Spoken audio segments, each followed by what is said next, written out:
going to call my friend Emma up for the Time for All Ages. Do you want a liquor, probably? One morning, a kid named Dakota was watching TV when she came across a video by Vox. In this video, a woman named Lauren Singer explains a lifestyle called zero waste, where people try their hardest to make the teensiest amount of trash possible. For example, Lauren Singer has now fit 6 years of trash in a 16-ounce mason jar. This is 16 ounces. Dakota was astonished and amazed at this, and she thought about it all morning when it was time for breakfast, she looked into the family pantry and instantly became stressed. Both the bagels and the cream cheese came in plastic, and cereal, and the granola bars, and as well as the frozen pizza they planned to have for dinner, was zip-sealed in a plastic bag with a plastic label and a non-recyclable plastic-lined wet-strength cardboard box. She quickly realized that she needed a change, but she needed her family's help. She sent the video to her mom, dad, and older brother. The next family meeting came around, and her parents were amazed by Lauren Singer's story. But her older brother wasn't sure. He said, "I think this is cool, but all the junk food I like and all the frozen food we buy wouldn't work. Plus, it would be very expensive." Then her mom said, "I did some research, and I found out that starting off is very costly, but zero waste is less expensive in the long run because you're not paying for disposables and packaging." I'm not completely sure. But, interrupted Dakota. That doesn't mean no, Dakota, and please don't interrupt. As I was saying, Dakota, I think this would be a significant change for our family, but I think it would be great. Fine, we can try. And Dakota's older brother stomped out of the room. The next day, Dakota and her mom went to the grocery store to see what they could buy zero waste. The thing is that the shelves of the grocery store were covered in plastic and disposables, so they were stuck. "Did it say on the video how she shopped?" asked her mom. Dakota shrugged. They did some research, and they decided to buy what they normally bought to see what they could swap out. The thing is, they made a stressful amount of plastic and waste. They did some serious research, and they found a plethora of options, including a zero-waste grocery delivery service and a local bulk grocer. So they set off. They figured out how to use the bulk bins and ordered household supplies and produce from the website. When they got home, they hosted a family pizza party night where they made homemade pizza and had a great time.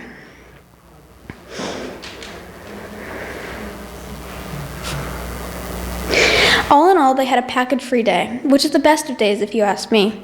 But the best thing is, when Dakota and her family were unloading the groceries together, Dakota asked, Can we go zero waste? The rest of the family said in unison, yes. And that was a good idea. The end.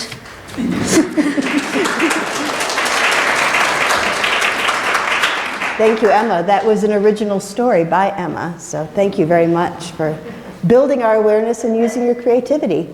Now we're going to hear from Emma's mom, Devon.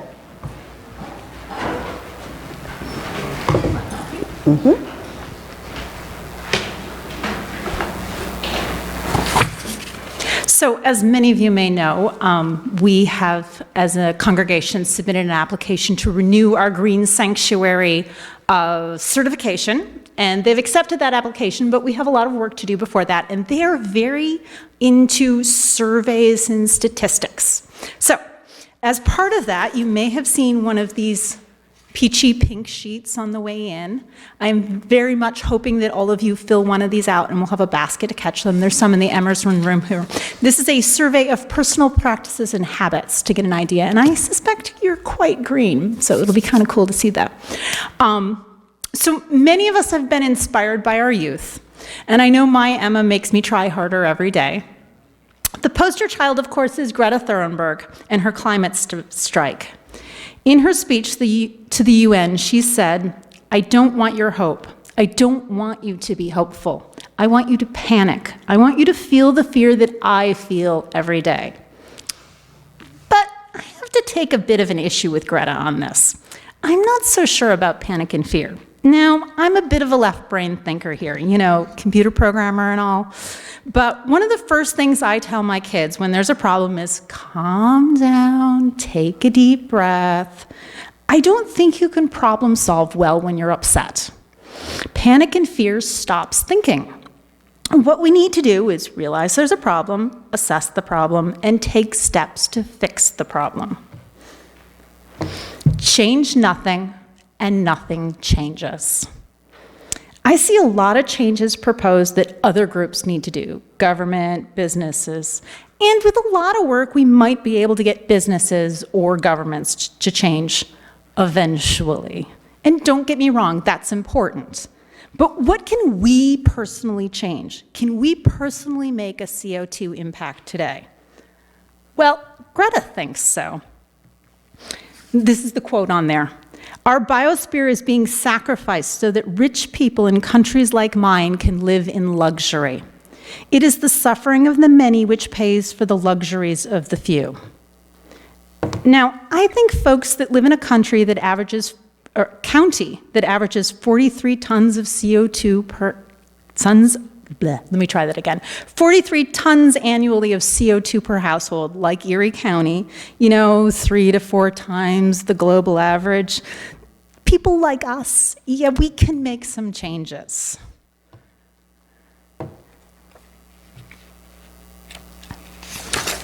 The quote here is, never doubt that a small group of thoughtful, committed citizens can change the world. Indeed, it is the only thing that ever has. And it's by Margaret Mead. So we are here to challenge you to make a change.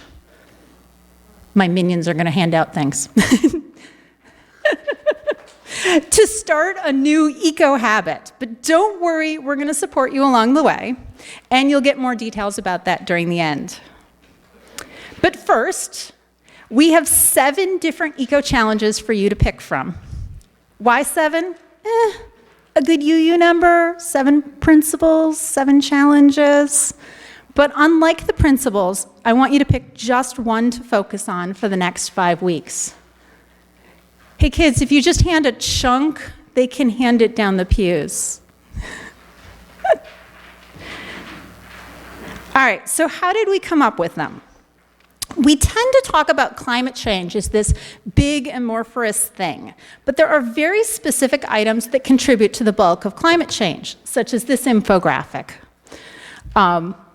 Climate change comes from agriculture and electricity and fossil fuel and industry, but that's not very specific. So I found something called Project Drawdown. Project Drawdown was founded in 2014 by environmentalists to measure and model the most substantive solutions to stop global warming, and communicate those findings to the world. And they have 100 different solutions ranked by the highest impact. So here are the top 5. Now, refrigerator management and wind turbines, we're back to business and government impact. But look at number 3, reduce food waste, and number 4, a plant-rich diet. Those are stuff that we can do. So I think we found our first 2 challenges. The first one is reduce food waste. The data shows that in high-income economies, the bulk of food waste is by consumers. In low-income economies, it's typically spoilage at the farm or during transportation. So our first eco-challenge is I will take steps to reduce food waste by X%, meal planning, regular leftover days, freezing. I'll keep a daily log of food I throw away during the eco-challenge, either because it went bad before I ate it, I put too much on my plate, it was scraps, etc. As for a plant-rich diet, according to a 2016 study, emissions for food could be reduced by as much as 70% by adopting a vegan diet, and 63% for a vegetarian diet, which includes some cheese, milk, and eggs. So our second challenge is I will enjoy X meatless or vegan meals each day of the challenge.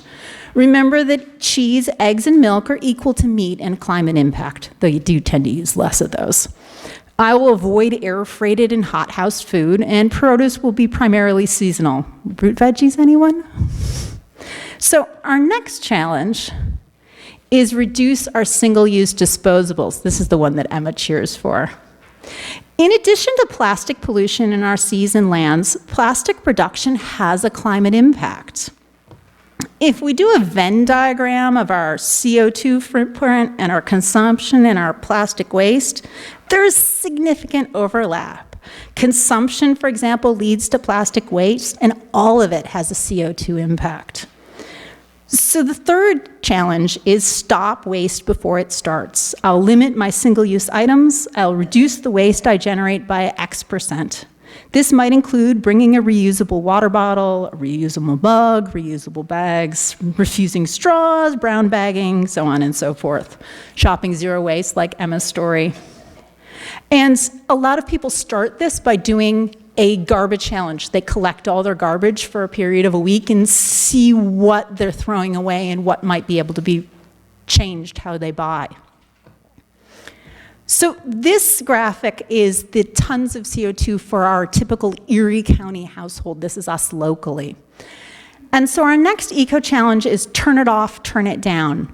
And this goes to our red section of our CO2, our electricity, our gas, and your hot water. You can see it's a giant section because, you know, it's kind of cold here. So for this one, I'll keep my lights, electronics, and appliances turned off when I'm not using them. I'll adjust my thermostat down 2 degrees. I'll check my hot water tank. And then there's some bonus things that make a huge difference, like your LED bulbs, etc. Our next challenge is drive less. It's working on our blue section, which is also pretty big. I will cut my car trip mileage by X%. I'll only take necessary trips. I'll combine trips. I'll work from home or have virtual meetings as much as possible. Our carpool, bike work. And then our next one is reduce consumption. This looks at reducing pretty much all the other sections. Each day, I'll maintain a record of my purchases, learn about my spending habits. I'll adopt a needs versus wants approach and only buy things I need. I will try to borrow, repair, or buy used before I buy new. And our last challenge is eco-laundry. Now, this one can have a big effect on our red, the electric, gas, and hot water, using cold water, for example, washing less, using the dryer less. But it also touches on a giant source of plastic in the oceans and the Great Lakes, microplastics. Did you know that microfibers are a huge problem for the water in the Great Lakes? They are. And did you know you can significantly reduce microfibers by running your washer fuller and avoiding the delicate cycle, which uses tons more water? Apparently, they've done studies, and more water for less clothes washes more fibers out. So this challenge reads, I will switch to washing my clothes in cold water. I'll wash my clothes less often and air or hang dry more. I'll wash in full loads, switch to a setting using less water, not delicate, which uses more, to reduce microplastics. And I'll look into a microfiber catcher. I just ordered one, so we'll see what it looks like. Phew, 7 challenges. So has anyone picked one? The little slips of paper are for you to say which one that you want. And so let's talk a little bit more about how we're going to help you. So the challenge, first of all, runs from now for the next 5 weeks. So if you put down your email, we're going to email you and the rest of the folks that pick the same challenge. And the email will have links to resources to help get you started. Feel free to use that reply all to send out other resources you find. Just use your powers for good, okay?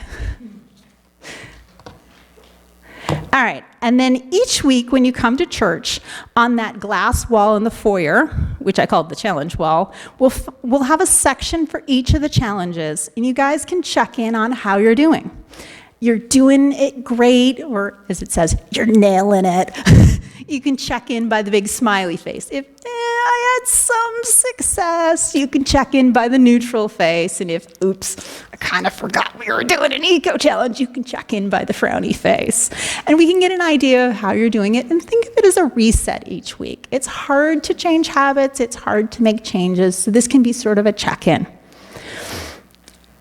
Now, In 2 weeks during coffee hour on the 19th, we're going to put up signs in the Emerson room for different sections. And so what we're hoping is that if you, for example, are taking the Reduce Food Waste Challenge, you'll go to that section and chat with the other folks who have also doing the Reduce Food Waste Challenge. You guys can share tips, tricks, check out how it's going, and sort of form a community and hopefully talk to people that you haven't talked to before. And then on Sunday, February 9th, the last day, we're going to ask you to report on how the challenge, letting us know how you did. Again, back to those statistics that the Green Sanctuary people like. Then on the next Sunday, the 16th, I'm going to come back and sort of share some of the feedback that people gave us, and we're going to celebrate all the accomplishments that you folks had. So hopefully you can use this as a practice to maybe do something you've been thinking about doing, and this can be a nice supportive way of doing that. So any questions? The yellow sheet is for you to take home, and if you flip it over, there's sort of a little tracking area, so you can sort of keep track on how you're doing and maybe bring that back on the 9th when you fill in your survey or let me know. The little slip of paper is for you to fill out your name and your email and which challenge you're doing, and that's the one that the email is going to be based off of. Any other questions? All right, I have a basket somewhere. I have a basket over there. I'm going to put it in the back for the little slips as you're heading out. And then please don't forget to fill out your Peachy survey so that we can have all sorts of nice statistics. And then again, if there's something that a lot of people are interested in on the Peachy survey, that might be a follow-up thing that we want to do. All right. Thanks. Thank you, Devon.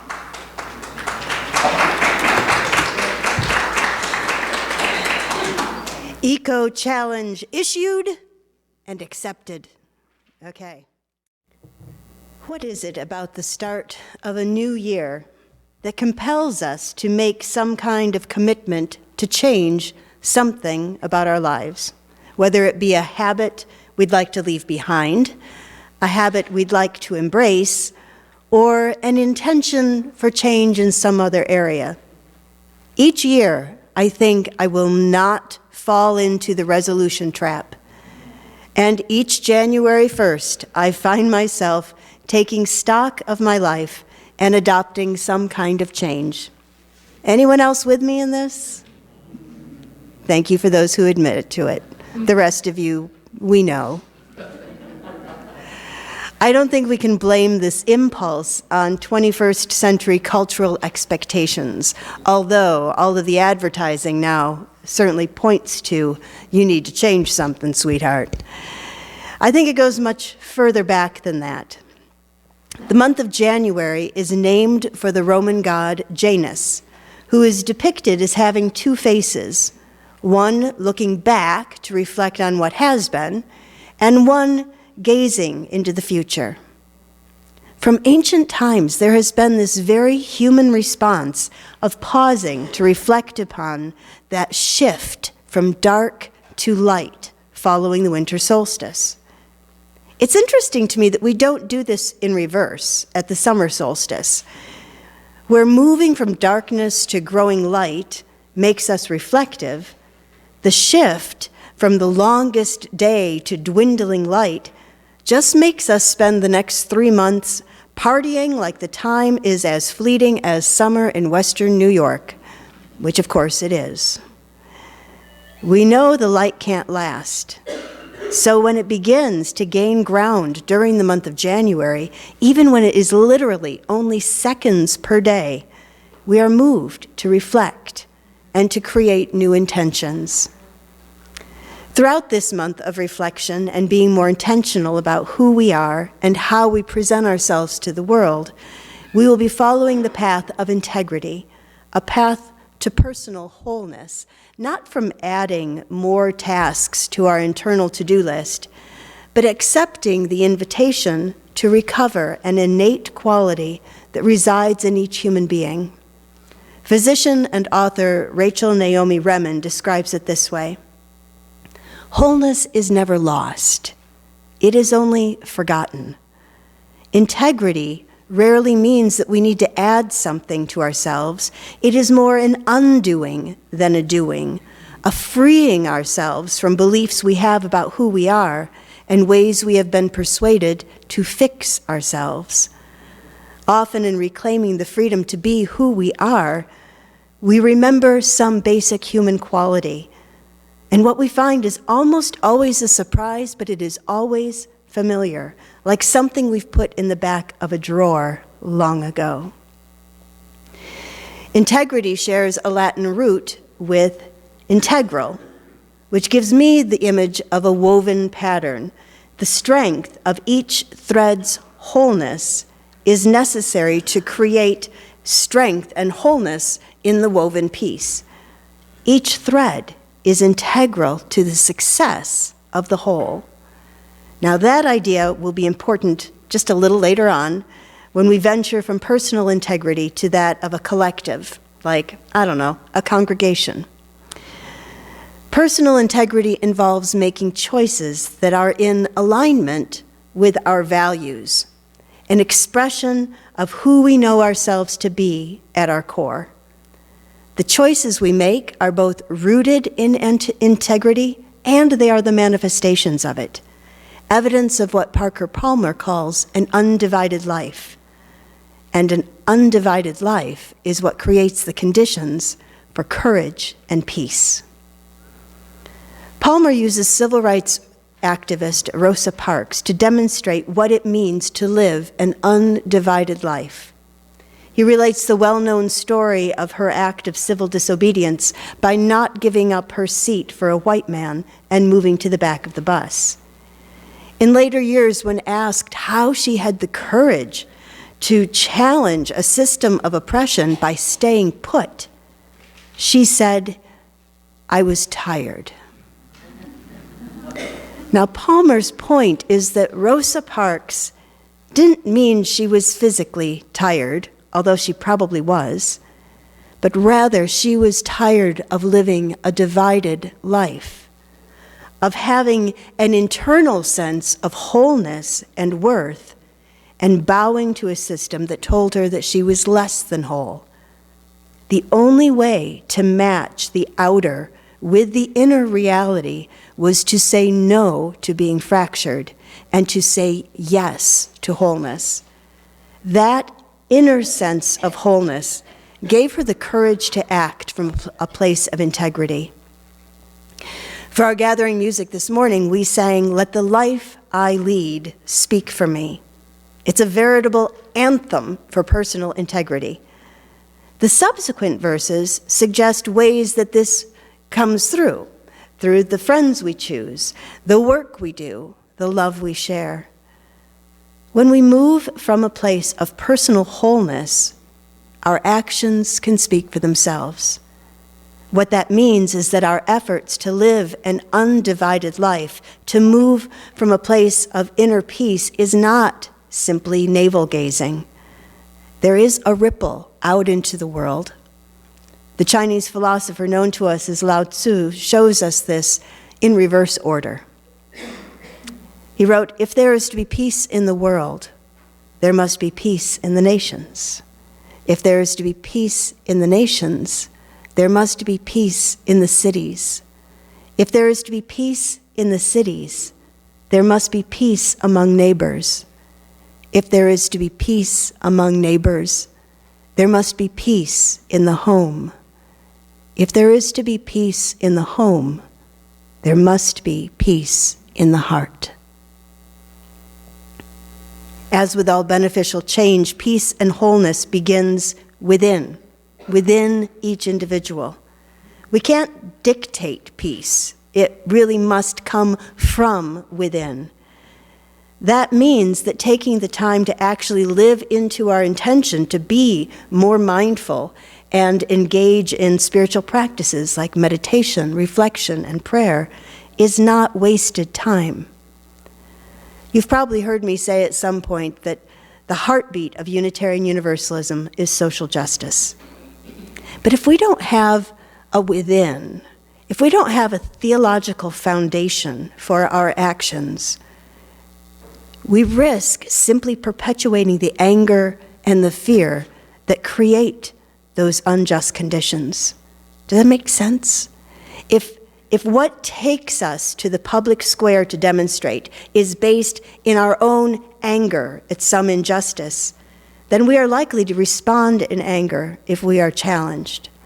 Or we take on a holier-than-thou attitude that is frankly insufferable.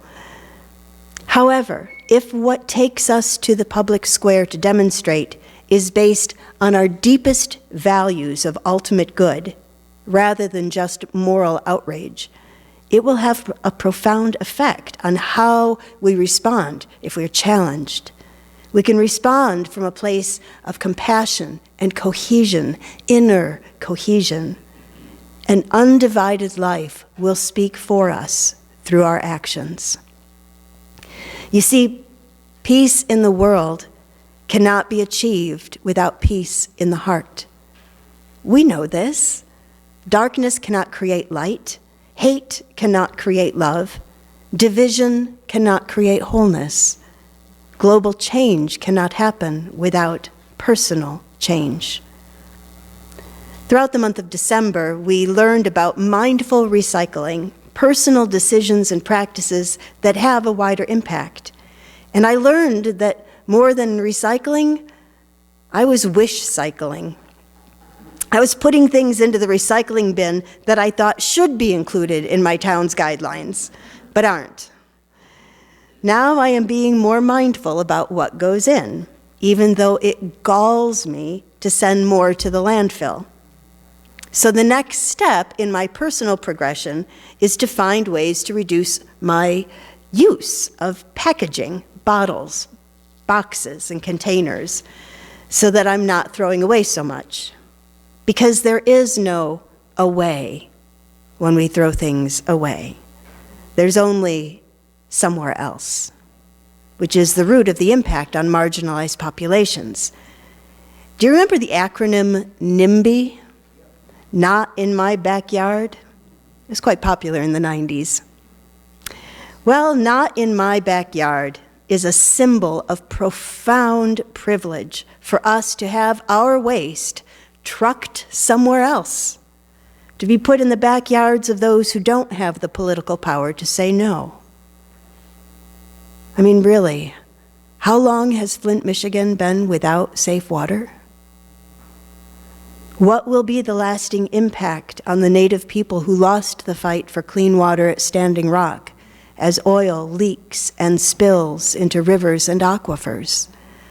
Oh, it seems so big, doesn't it? The problems created by human greed can only be resolved by a change of heart. If knowledge and logic were enough, we wouldn't be in the shape we're in. It's been known for longer than any of us has been alive that if left unchecked, our actions would have a profoundly adverse effect on the health of the planet. But you know, the consumer index was robust, shareholders were getting rich, and scientists and lobbyists could be paid. We can't change our minds until we change our hearts. My message today is not all doom and gloom, I promise. I have hope to share. Because even though it may seem like our puny efforts, our decision to not just put that plastic bag full of our recyclables into the bin, but to dump it out and not put that plastic bag in, might seem puny and just stupidly small. But we can have a larger impact when we do these things. There are examples all the time that refute that thinking that our puny efforts can't do a thing. Something incredible happened just over the last couple of weeks that gives me incredible hope. And some of you, this will be yes, I've been following this story, and some of you might not have been following this story, so it could be news. But anyways, I bring it to you. In mid-December, the Hallmark Channel announced a decision not to run ads for a company called Zola that specializes in wedding announcements, invitations, personal websites. Now, Hallmark not only runs all of the feel-good Christmas movies on their cable channel, but they're also known for basically creating and perpetuating the greeting card industry. They made the decision not to run Zola's ads because the ads included vignettes of same-sex weddings, and they got some pushback from a small portion of their market base that found the ads offensive. And then something wonderful happened.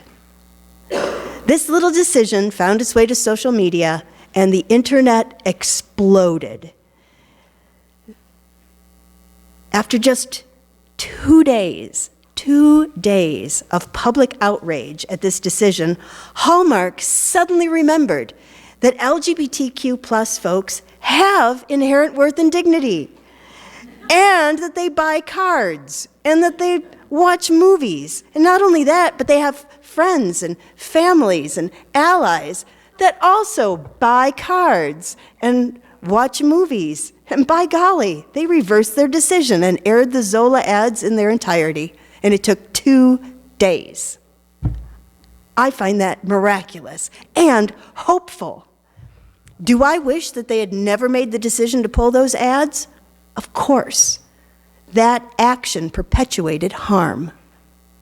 What I find hopeful about this story is the impact that social media had that led Hallmark to rethink their priorities and reverse the decision.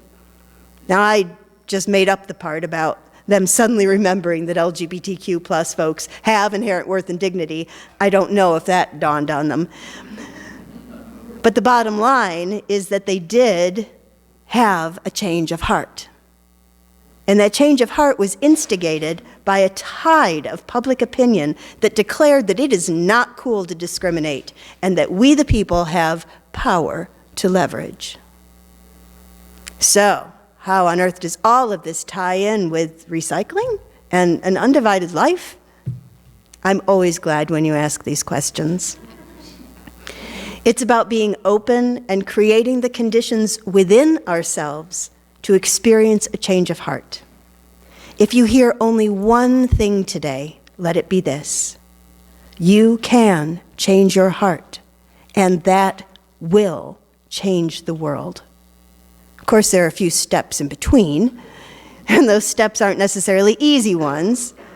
But remember, changing our minds is not the same as changing our hearts. We need to go deeper, looking within our hearts to find what is of ultimate worth and value to us, and then acting from those convictions. During the Time for All Ages and beyond, Emma and Devon made a request that we engage in some self-reflection and to challenge ourselves to change our habits. So I had previewed the Eco Challenge, and there are some things that are kind of low-hanging fruit for me. I'll definitely say yes to that. I'm the kind of person that on my to-do list will write, wake up and brush my teeth so that I have something I've accomplished. So yeah, I'll do some of those low-hanging fruit. But there were some others that kind of made me uncomfortable. I always know when something is nudging my heart because my first impulse is to argue rather than to take it in and remain open. And when I read that the impact on the planet for consuming dairy products is the same as if one consumes meat, with my drawer in my refrigerator dedicated to cheese, always full to overflowing, my first response was, oh, now wait a minute. And then I took a breath, and I asked myself, where was this heated response coming from? My mind had all kinds of arguments at the ready, but I paused. I wanted to go deeper, because I do believe that discovering something about myself and my response to this assertion is much more interesting and productive than jumping on the internet to refute the claim. When we pause to learn about our responses, rather than just writing off a claim that doesn't fit with our preferences, just that can bring us a little closer to our hearts. I'm not sure how this is all going to resolve with the cheese. I'm sure I'll preach about it. If I figure something out, you'll hear about it. But I hope you will accept that invitation to do the survey, to participate, to really challenge yourself. When we are open and can check in with that heart understanding, we start to live an undivided and principled life. Unitarian Universalists, by definition, are principled people. We are defined by the principles that we affirm and promote. Now, if you've been hanging around UU congregations for a little while, you may not be able to recite all 7 of the current principles, but I'm going to bet you can do a decent job with the first and the 7th. The first is affirming and promoting the inherent worth of every person, and the 7th is respect for the interdependent web of all existence. And truly, those 5 in between are the action plan for doing those 2 things. That does not absolve you from learning the principles, by the way, but it's a good rationalization, and I invited you to embrace it. But it really is. You can read them over and go, oh, it is an action plan, and I will feel very affirmed. Living a principled life in alignment with our values and the deepest truths that we know about ourselves is leading an undivided life. And I think most of us are on the path. But know this, it is a spiral path, and we have opportunities to again and again confront areas of ourselves and learn something and open more and grow more. At this time of year, when we reflect on our habits and our practices, things to embrace, things to maybe leave behind, perhaps we can set our intention to live more attuned to our hearts, to live more wholeheartedly. The work that each of us does to grow our souls to live an undivided life creates strong threads that are woven together in this community, and they create a tapestry of connection and relevance in a hurting world. And each thread is important. The rainbow tapestry at the back of the chapel is a creation of this congregation with a little help from Weaver par excellence, Pam Kent. Each thread and element came from someone in the congregation, some of whom are no longer with us, but their presence remains in the artistry of their lives and the colorful bits that they added to the tapestry. The flaming chalice may be the symbol of our faith, but the colorful tapestry is an enduring symbol of this gathered community, celebrating diversity of thought and unity of spirit. We are changed by our relationships here, and we are more colorful and complete together. So I challenge you to work on yourself, to exercise not only your body and your mind, but your heart as well, through reflection and spiritual practices that resonate with you. Make a resolution to make the threads of your undivided life stronger and more resilient, and then bring your whole self here, weaving all that you are into this colorful tapestry. Each of us has the capacity to change our hearts, and the peace that is created can ripple out and change the world.